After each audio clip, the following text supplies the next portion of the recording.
দক্ষিণী সিনেমার জনপ্রিয় অভিনেত্রী তামান্না ভাটিয়া মনে করেন, এখন আর বয়স কোনো বাধা নয় পর্দায় কাজ করার ক্ষেত্রে। একসময় ধারণা ছিল একটি নির্দিষ্ট বয়স পেরিয়ে গেলে অভিনেত্রীদের আর লাস্যময়ী ও রোমান্টিক চরিত্রে কাস্ট করা হয় না। তবে সময়ের সঙ্গে সেই ধারণা বদলেছে বলে মনে করেন তিনি।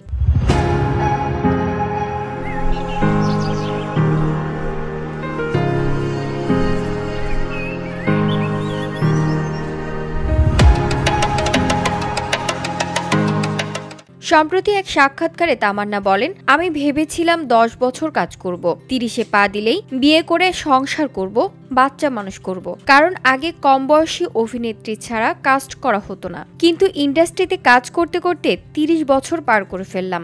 এখন আমার মনে হচ্ছে ইন্ডাস্ট্রিকে দেওয়ার মতো আরো অনেক কিছু আছে। আমার বয়স এখন কোনো বিষয় নয়।